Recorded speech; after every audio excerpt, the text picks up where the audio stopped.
Hi guys, मेरा नाम सूरज है और आज हम पढ़ने जा रहे हैं एक शॉर्ट स्टोरी तो जिसका टाइटल है द फूलिश कॉक। ये रहा टाइटल, द फूलिश कॉक। तो इसमें हम इंग्लिश पढ़ेंगे, इंग्लिश से हिंदी कैसे करते हैं वो चीज़ देखेंगे। छोटे छोटे सेंटेंस हैं बच्चों वाले। तो चलिए एक बेसिक जानकारी लेते हैं यहाँ पे।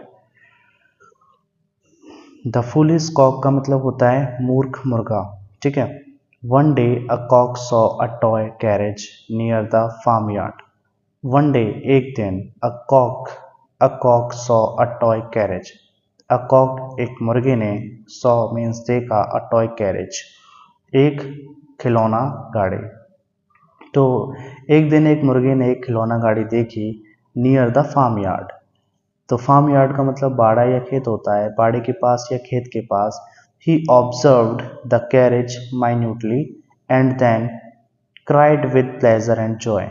ही ऑब्जर्व्ड उसने देखा, द कैरेज गाड़ी को, माइन्यूटली मीन्स गौर से या ध्यान से, एंड देन और फिर, क्राइड मीन्स चिल्लाया, विद प्लेजर एंड जॉय खुशी और आनंद से। जॉय मीन्स आनंद, प्लेजर मीन्स खुशी। तो उसने गाड़ी देखी गौर से और फिर खुशी और आनंद से चिल्लाया। He said to the group of hens. He माने उसने, सेड माने कहा, टू माने से।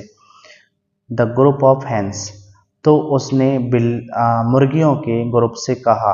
कॉमा एनोटेड, कॉमा मीन्स होता है कि आई विल ट्रेवल, मैं यात्रा करूंगा, द होल वर्ल्ड, संपूर्ण संसार की, इन दिस कैरेज, इस गाड़ी में। तो मैं पूरे संपूर्ण संसार की यात्रा करूंगा इस गाड़ी में। And will visit every country, और हर देश का भ्रमण करूंगा, ठीक है। और देखते हैं आगे।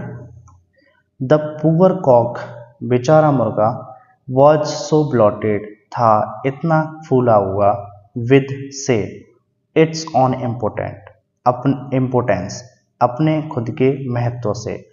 बेचारा मुर्गा अपने खुद के महत्व से इतना फूला हुआ था कि दैट की ही ओवरलुक्ड वन इम्पोर्टेंट थिंग।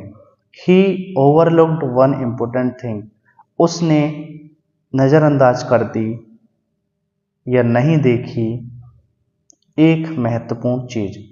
उसने एक महत्वपूर्ण चीज नहीं देखी। तो देखो, बेचारा मुर्गा इतना फूला हुआ था अपने खुद के महत्व से कि उसने एक चीज को नजरअंदाज कर दिया, एक महत्वपूर्ण चीज को नजरअंदाज कर दिया, या उसने एक महत्वपूर्ण चीज नहीं देखी। The carriage would not move unless it was pulled by somebody। The carriage would not move, गाड़ी नहीं, वुड नॉट नहीं हिलेगी। तो गाड़ी नहीं हिलेगी, अनलेस जब तक नहीं या अगर नहीं, it was pulled by somebody, यह खींची जाएगी किसी के द्वारा। तो ये हालांकि पास्ट में है ये वाला सेंटेंस, तो पास्ट में ही बोलेंगे हम इसको कि गाड़ी जब तक नहीं हिली तब तक कि वो किसी के द्वारा नहीं खींची गई। When he realized this, जब उसने महसूस किया यह महसूस किया, तो इसका मतलब होता है तो। he tried, उसने प्रयास किया, to find, पाने का, someone, किसी व्यक्ति को, to pull, खींचने के लिए, the carriage, गाड़ी को, for him, उसके लिए।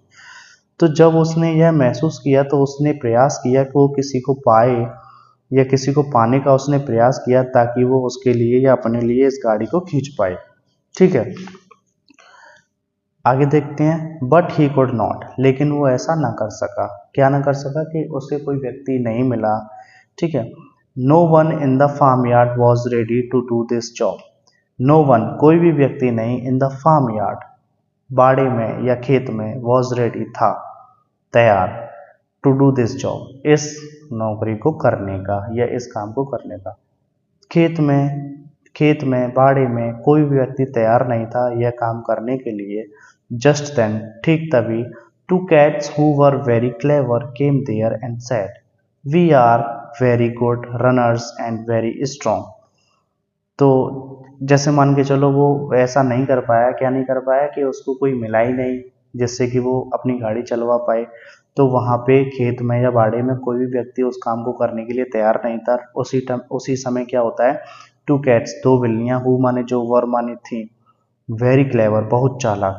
तो वहाँ पे जो दो बिल्लियाँ जो बहुत चालाक थी, केम देयर, वहाँ आई एंड सेड, उन्होंने कहा, we are very good runner, हम हैं बहुत अच्छे धावक, हम बहुत अच्छे धावक हैं, यानी कि हम बहुत अच्छा दौड़ते हैं।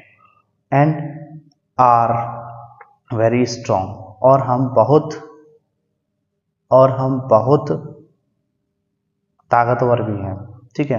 We are ready to pull the we are ready to pull the carriage for you, we are ready, हम तैयार हैं, टू पुल द कैरेज, गाड़ी को खींचने के लिए तुम्हारे लिए, तो हम गाड़ी को खींचने के लिए तुम्हारे लिए तैयार हैं।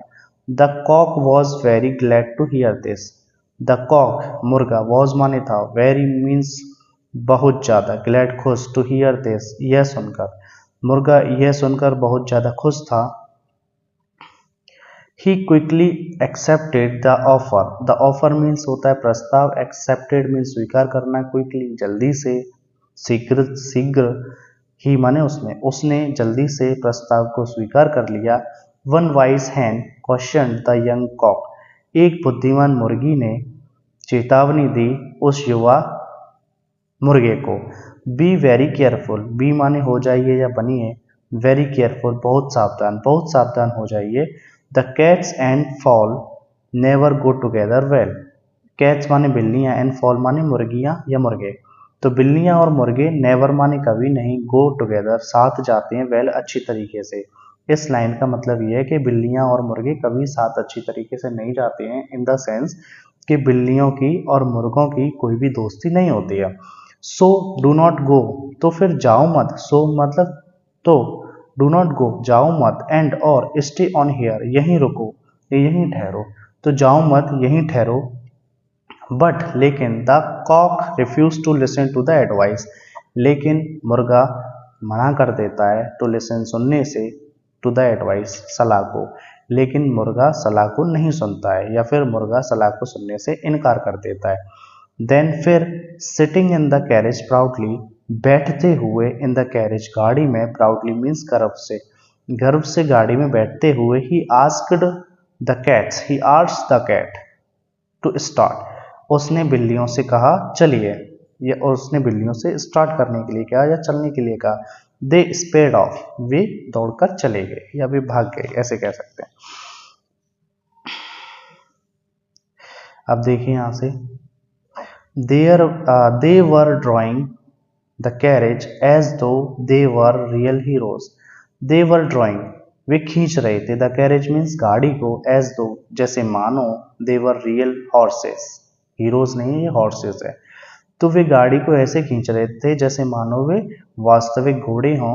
The cock was excited and overjoyed, मुर्गा था बहुत उत्तेजित और बहुत खुश, तो मुर्गा बहुत उत्तेजित और बहुत खुश था।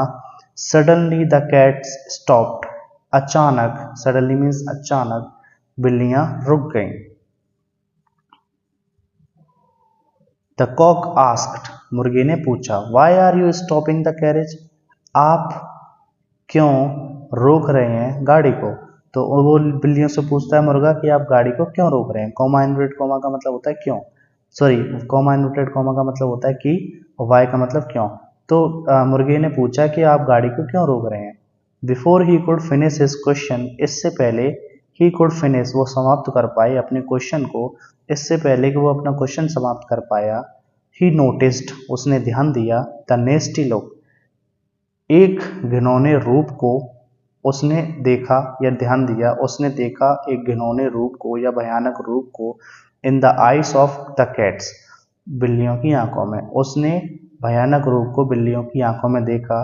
Which gave him an awful feeling, जिसने यानी कि जिस भयानक रूप ने दिया उसको एक भयानक एहसास।